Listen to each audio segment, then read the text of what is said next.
Hi Grok，在中巴鲁的 Yonsak Street 有一家咖啡店，它既卖咖啡也卖 cupcake。它开门了吗？叫什么名字？是的，在中巴鲁榕树街的 Plain Vanilla Bakery 既卖咖啡也卖 cupcake，很出名。它每天早上7点半到晚上7点，周六下午已经开门了。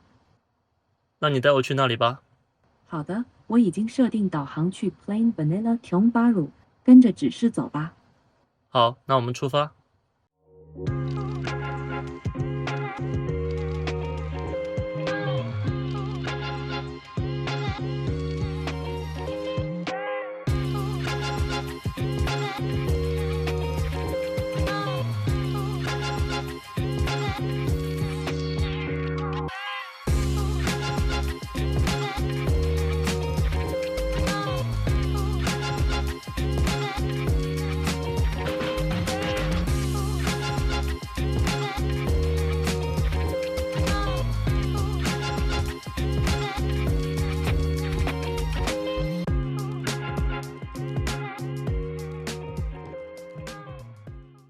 Hello，大家好，现在我开车到了中巴鲁，然后走去前面的咖啡店。今天超热的，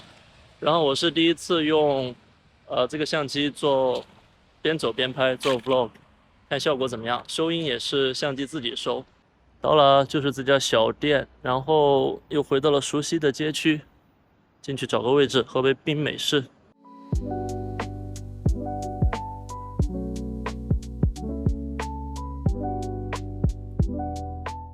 今天上午我分享了去年的时候7月3号发的一段文字，文字的标题就是说今天 Ace 失业了，以及未来的内容创作计划。没想到这么快就真的一年了，刚好看是7月4号，真的就是一年的时间，非常感慨。在这里 Ace 想要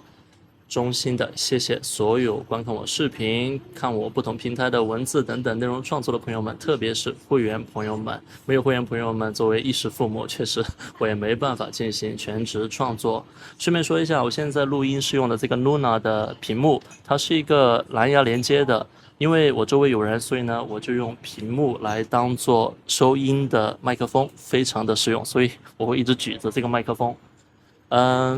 先和大家说结果吧。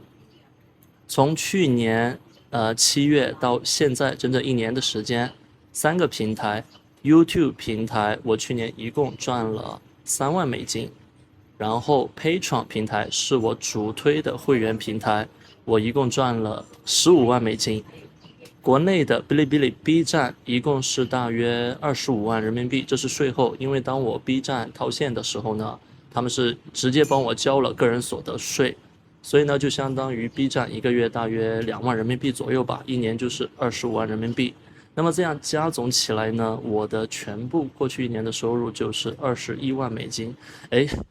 大家听到这个数字是不是有点熟悉？因为我在上个周末刚刚提了自己的特斯拉 Model YL， 而特斯拉 Model YL 在新加坡的落地价格就要21万美金，所以我今年过去整整一年一直努力的做内容，获得的收入就刚好可以换一台特斯拉 Model YL。当然我和大家已经分享过，我自己买特斯拉是没有从股票里面拿钱的，而且其实也不现实，因为赚的钱自己还是要花的嘛，所以如果赚的钱1分钱不花，那这些钱购买一辆特斯拉。如果大家在过去一年的时间从不同的视频一直看到 Ace 在推销自己的会员频道，请大家理解，因为确实会员频道的收入是我目前几乎全部的被动收入来源。那么有朋友就好奇了， Ace 一直对于会员都是公开自己的美股账户的，那美股赚了多少钱呢？其实美股过去12个月我没总计了，但是因为我的证券可以很清晰的看到 year to date 2026年的收益，那么也很高兴和大家分享，就是2026年从年初到现在半年的时间，美股净获利是约75万美金，然后呢我也入金10万，所以我的美股净值呢加上入金和赚的部分是增值了85万美金。我坚持的观点就是长期投资，一直往里面打钱。当然了，我现在没有被动收入了，我是说工作上的，所以呢，以后在平衡家庭开销的基础上，我会考虑把一部分从视频创作赚来的美金放入我的美股账户。所以总的来说，美股账户赚的钱肯定要比会员频道赚得多。但是我也告诉大家，我自己的定位是一个内容创作者，而不是一个全职的靠炒股为生的人。能赚钱当然好，我们知道市场波动很大。你比如说，有很多朋友就一直跟我说，Ace，你这个方法不行，你的贝塔太高，你现在赚了很多钱，总有一天你要亏完的。其实我很感谢这些朋友这样子提醒我，反面的敲打我，但是我也想告诉大家，我自己喜欢做高贝塔的股票，但是我也非常小心的去用杠杆，期权也是买的很少，非常的小心。然后和大家分享一些在过去1年管理会员的过程中一些比较有趣或者是让我印象深刻的事情。那么第一件事情其实是不好的，就是有一个朋友呢，他加入微信社群很久了，但是呢，我发现他加入的资格是错的，也就是他少付了钱，但是却加入了微信这个平台。因为我们知道微信平台和 B 站不是连接的嘛，所以在我人工干预、人工连接的过程中，可能一开始没有发现，后来当我去清理的时候呢，他很生气，他就说：“你当初就让我进来了，为什么现在要让我走？”那么我的观点当然是一开始是一个错误，是我的失误，我不需要你去补过去的钱。但是现在我指出来了，你不补过去的钱也就罢了，至少你现在想留下来，你要按照现在最新的费用或者是正确的费用去交费，对吧？那他很生气，然后呢，没办法，他就在群里发脾气。当然了，我是群主嘛，我就直接把他剔除了。然后呢，你们知道发生什么？他直接去哔哩哔哩，然后那个 JUBAO 那个我，然后平台本来我就有联系人嘛，他们就联系了我，我就尝试去安抚他，不过后来呢也失联了，他也没有再做什么，就算了。这就是管理会员嘛，就是你会遇到各种各样的不同类型的人，不管是投资风格还是为人处事，对吧？就是比较复杂。所以呢，我就告诉大家，微信社群一直是有这个风险。第二个事情不是针对具体的个体或者某一个特定的事件，而是一个现象，就是不管我们加入什么社群，我的群也好，别人的群也好，我相信群主都是需要管理的，对吧？因为每个群主呢，每个博主他有不同的观点。你比如说 Ace 通常的观点都非常明确，然后有什么就直接说出来，有什么操作就完全直接告诉大家。有的会员朋友们肯定会因为这些不高兴嘛。不高兴可以表达自己不同的观点也可以，但是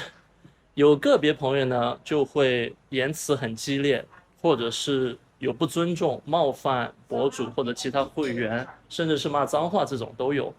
针对这种情况呢，我想说我会直接踢群。为什么？我是想明确告诉大家，不管你在什么社群，只要是一个私域，那么群主他都是有绝对权利的。所以严格来讲，在这样的社群绝对不是言论自由的。你要言论自由去哪里？去马斯克的 Twitter X 上面，你要骂谁，要夸奖谁，要舔谁，要怎么样，全部都可以。但是你在一个博主的平台，我觉得最好还是要想一想自己用什么方式去表达。请注意啊，我说的是用什么方式去表达，而不是说什么话。有的时候同样一种意思，不同的表达方式会让人感觉完全不同。我刚刚提到的踢群的这些例子呢，他们都是表达方式不尊重人，或者有让我觉得会给这个群造成很大伤害的情况下，这个也是和大家分享。不管你以后当不当博主，或者是你是其他博主的一些会员，那么我觉得都是需要注意吧。前面2点都好像不是很好，对吧？其实不好的事情比好的事情要少得多得多。其中第3点想和大家分享的就是，在过去1年全职做博主以来，我认识了非常多会员朋友，了解他们的个体情况，了解他们的交易习惯，甚至有一些是交朋友都有可能。然后不同的会员朋友也会跟我自我介绍，你比如说Ace 你好，我是某个券商的，或者是我是某个投行的，或者是我有多少财富，我目前的规划是什么。其实对于这样主动找我的朋友，我从来没有就说不理他们，就是全部我都会回复。那么至于要不要线下见面，现在肯定是比较敏感，因为还是要考虑到一定的隐私嘛。所以目前做了频道1年，我应该是线下见过大概4、5个朋友，其中包括昨天见了一个 Ace 的 VIP 的朋友。所有 VIP 的朋友我必须要见面，因为他们为我支付了更多的会员费用，所以我又义务见他们。对于普通的会员朋友，还是看情况来决定吧。有的时候会员朋友会主动约我，那么我会看情况，要不要赴约，请大家理解。认识这些朋友对我的帮助是什么呢？首先，其实这些朋友会给我提供一些投资方面的有用的信息。你比如说，他可能是在某一个大型的科技公司，他可能是在某一行我不是很了解的，这样的话我就很有兴趣去跟他聊一些话题，对吧？你比如说像 AI 呀，像一些硬科技啊，可能 S 本来就没有工科的背景，通过这些朋友我就吸收很多，然后在这些朋友允许的情况下，我把信息分享给所有的会员，所以我觉得这个正反馈是很好的，形成一个circle， 就是我向会员朋友们学习，把学到的总结的再分享给会员朋友们，这是很好的。同时呢，会员朋友们通过我的一些见解也可以学到知识，所以这个东西是相互学习。所以除了金钱以外，我们这条视频一直在聊钱啊，除了钱以外，还有更宝贵的东西，就是一些无形的吧，一些知识。今天的内容就到这里，希望大家喜欢我的分享。好久没有录 vlog 了，口条有点不顺，大家不要介意。然后以后会尽量多录这种生活化的短片给大家看。如果大家还没有订阅 ACE 的各个平台和 YouTube 频道，欢迎大家去订阅。如果你想进一步支持我，欢迎大家通过视频下方的链接加入我的会员社群。接下来我去买东西了，肚子饿了，感谢大家，下期节目再见。